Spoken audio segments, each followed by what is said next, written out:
بسم الله الرحمن الرحيم، والصلاة والسلام على أشرف الأنبياء والمرسلين أبي القاسم محمد وآله الطيبين الطاهرين. اللهم صل على محمد وآل محمد. السلام عليكم ورحمة الله وبركاته. طلاب الأعزاء، طلاب الصف الخامس الإعدادي بفرعيه العلم والأدبي، أهلا وسهلا بكم في درس جديد من دروس اللغة العربية، الأدب والنصوص. الشاعر ابن زيدون. حياته: هو الشاعر والكاتب والوزير أبو الوليد أحمد بن زيدون المخزومي. إذن هو كاتب ووزير وشاعر. ولد سنة 394 للهجرة وتوفي سنة 463 للهجرة، من قبيلة قريش.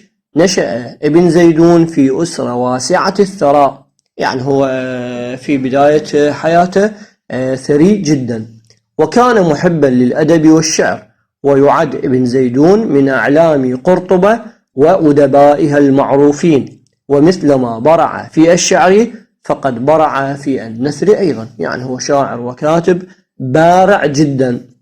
ما دور ابن زيدون السياسي في الأندلس؟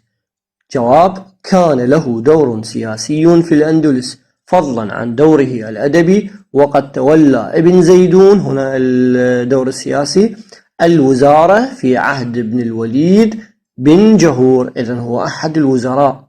سؤال: من أحب ابن زيدون وما اسم محبوبته؟ الجواب: أحب ولده بنت المستكفي، هاي اسم محبوبته صاحبته، وكانت أديبة وشاعرة مشهورة بجمالها وعلمها وأدبها في قرطبة، وقد ذكرها في كثير من شعره. ما مؤلفات ابن زيدون؟ الجواب: من مؤلفاته رسائل ابن زيدون وديوان شعر ابن زيدون.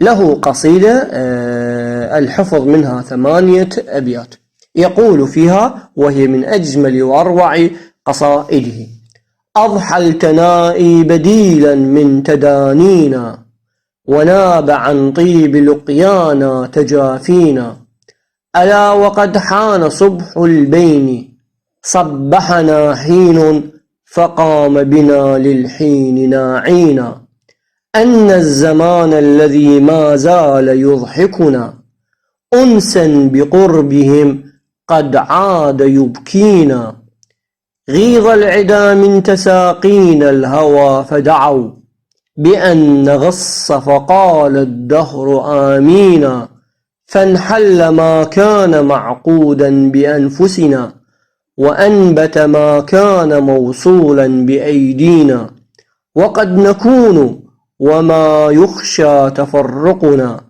فاليوم نحن وما يرجى تلاقينا، يا ليت شعري ولم نعتب أعاديكم، هل نال حظا من العتبى أعادينا، لم نعتقد بعدكم إلا الوفاء لكم، رأيا ولم تتقلد غيره دينا، رأيا ولم نتقلد غيره دينا. معاني المفردات: التنائي هو التباعد، تدانينا قربنا أي من الدنو، تجافينا الجفو هو الجفاء هو البعد، تجافينا أي بعدنا أو بعدنا. الناعي الذي يأتي بخبر الموت، أبعدنا الله وإياكم عن هذا الناعي. غيظ العدا أي أصابهم الحنق والغضب. أنبت انقطع حبل المودة. التحليل وأسئلة المناقشة. سؤال الأول: ما الغرض الذي قيلت فيه القصيدة؟ هو الغزل والعتاب.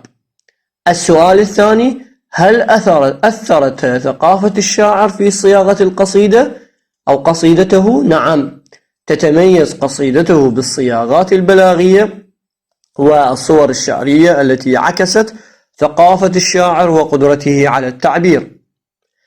السؤال الثالث في المناقشة: ما مميزات قصيدة ابن زيدون؟ الجواب: تتميز القصيدة بالصياغات البلاغية والصور الشعرية كثيرة الصور التي عكست ثقافة الشاعر. إذن هنا ثقافة الشاعر أدت إلى الصياغات البلاغية والصور الشعرية. وقدرته على التعبير. ومن هذه الصياغات البلاغية التي لجأ إليها الشاعر هي الطباق، مثل تدانينا وتجافينا. هناك كالمضادات، التضاد في أو المرادفات. عكس التداني هو التجافي. وكذلك يضحكنا ويبكينا، وأيامنا سودا وبيض ليالينا، فضلا عن الصورة الشعرية التي رسمها الشاعر بدقة من خلال الألفاظ والعبارات، مثل ما جاء في البيت: حالت لفقدكم أيامنا فغدت سودا وكانت بكم بيضا ليالينا. طبعا هذا البيت ليس للحفظ من أبيات الشرح. السؤال الرابع في المناقشة: ما الطابع الذي طغى على القصيدة؟ الجواب: نلاحظ أن القصيدة تأخذ طابع العتاب المشوب بالحنين والأسى من الفراق. كان يتكلم مع أحبته ومحبوبته، الذي حل بين الحبيب ومحبوبته. المناقشة. السؤال الخامس: ما المعنى الذي حمله البيت الأخير من القصيدة؟ نذهب إلى الكتاب ونفتح الكتاب ونرى أو نقرأ البيت وسأجيبكم أنا.